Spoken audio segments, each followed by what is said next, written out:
C'était le 5 novembre 2018, à 9h05, les immeubles 63 et 65 de la rue d'Aubagne s'effondrent et provoquent la mort de 8 personnes. Ce jour-là, Marseille prend la mesure de l'immense problématique du mal-logement dans la ville, un électrochoc qui provoquera l'évacuation de plusieurs centaines d'immeubles. 3 ans après, où en est-on ? Comment la nouvelle municipalité installée depuis 1 an et demi tente-t-elle de régler ce problème ? Les choses avancent, mais des évacuations sont toujours en cours et 1400 personnes sont toujours en relogement temporaire. On a évacué des centaines d'immeubles. Pour autant, la plupart de ces immeubles sont toujours évacués. On n'a rien fait pour que les travaux soient faits et que les immeubles soient remis en sécurité et que les gens puissent réintégrer leur logement. Dans le centre de Marseille, il n'y a pas de logement social. Donc en gros, le mal logement joue le rôle de logement social de fait. Et donc effectivement, ça c'est une situation qui est connue, qui est ancienne, qui maintenant qu'on a plus pu cacher comme avant, ou en tout cas la ville a dû arrêter de faire semblant de ne pas le voir suite au drame du 5 novembre. Aujourd'hui, le nombre d'immeubles en péril est estimé à 800, dont 200 pour un péril grave et imminent. La rue d'Aubagne ne doit pas masquer le reste, c'est-à-dire que c'est partout en ville, le rapport Nicole l'avait bien dit, que la problématique du logement indigne, que la problématique du logement non sécurisé existe à Marseille dans des proportions extrêmement importantes, puisqu'on parle de 4000 immeubles, on parle toujours de 40 000 logements indignes.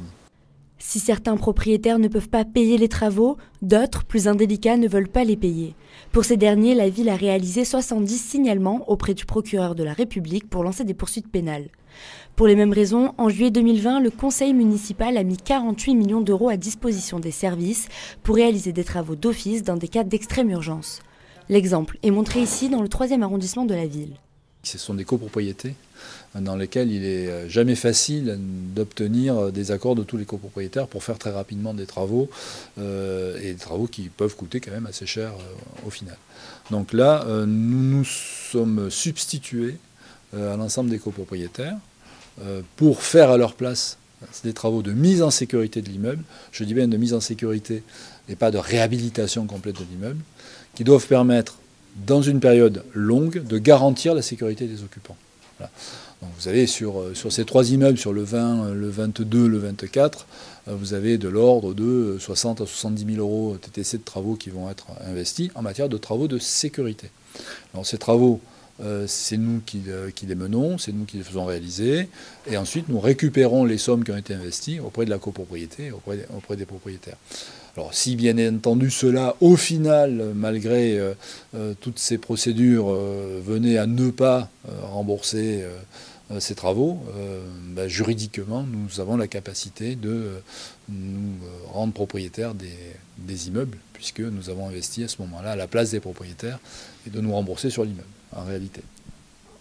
Le 17 octobre, le collectif Alerte a sorti son rapport sur l'ultra-précarité en PACA. À Marseille est pointé, entre autres, le problème du mal-logement. Les charges locatives chez un certain nombre de ménages sont les charges les plus lourdes et qui conduisent à vivre dans de l'habitat indigne, qui conduisent à la résurgence de squats et des bidonvilles dans notre ville. C'est aussi pour ça qu'on appelle à des états généraux des squats et des bidonvilles, parce que ce n'est plus acceptable de voir plusieurs milliers de personnes, des femmes, des enfants vivre dans ces conditions. Et donc effectivement, le logement, mais comme d'autres sujets, mais le logement est une entrée principale pour lutter contre la pauvreté.